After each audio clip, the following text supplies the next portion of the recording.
السلام علیکم ورحمۃ اللہ وبرکاتہ۔ ایک اہم ترین مسئلے پر گفتگو کرنے کے لیے آپ کے سامنے حاضر ہوا ہوں۔ جیسا کہ آپ جانتے ہیں کہ رمضان المبارک کے مقدس ایام چل رہے ہیں، اور رمضان المبارک اللہ جل شانہ کے ہاں ایک مقدس مہینہ ہے۔ مسلمان اس مہینے کے اندر روزوں کا اہتمام کرتے ہیں اور اس کے ساتھ ساتھ نماز تراویح کا اہتمام کرتے ہیں۔ مسلمان پوری دنیا کے اندر جہاں کہیں بھی بستے ہیں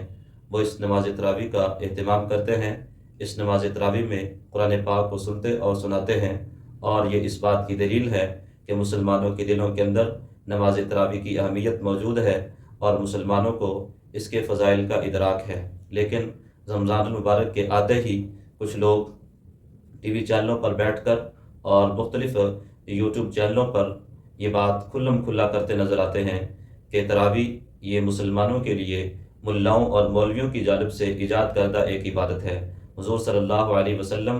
اور دین اسلام اور شریعت سے اس کا کوئی تعلق نہیں ہے، اور حضور صلی اللہ علیہ وسلم سے یہ تراویح کی نماز ثابت نہیں ہے، اور باقاعدہ طور پر ان کی جانب سے اس بات کی مہم چلائی جاتی ہے جس میں جاوید احمد غامدی اور کچھ روافظ اس مہم کو بڑے زور و شور سے چلاتے نظر آتے ہیں، اور سوشل میڈیا پر اور مختلف یوٹیوب چینلوں پر اس کے ثبوت موجود ہیں۔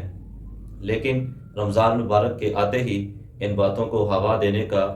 اس کے علاوہ اور کوئی مقصد نہیں ہے کہ مسلمانوں کو اس عبادت سے دور کر دیا جائے، مسلمانوں کے دلوں سے قرآن کی اہمیت کو نکال دیا جائے، مسلمانوں کو قرآن پاک سننے اور سنانے کے شوق سے محروم کر دیا جائے۔ اور مسلمان جب قرآن سے دور ہوں گے، مسلمان جب قرآن کو سننے اور سنانے سے محروم ہوں گے، تو پھر مسلمان گمراہی کے راستے پہ چلے گا، مسلمان سیدھے راستے پہ نہیں چل سکتا، اور یہ ان لوگوں کا ایک ناپاک ارادہ ہے، اور یہ ان لوگوں کی جانب سے ناپاک عزائم ہیں، اور مسلمان انشاءاللہ کبھی بھی ان کے ناپاک عزائم کو کامیاب نہیں ہونے دیں گے، اور مسلمان انشاءاللہ قیامت تک تراویح کی نماز میں قرآن پاک کو سنتے اور سناتے رہیں گے، اور مسلمان قیامت تک تراویح کی نماز کا اہتمام کرتے رہیں گے۔ اللہ تعالیٰ میرا اور آپ کا حامی و ناصر ہو۔ السلام علیکم ورحمۃ اللہ وبرکاتہ۔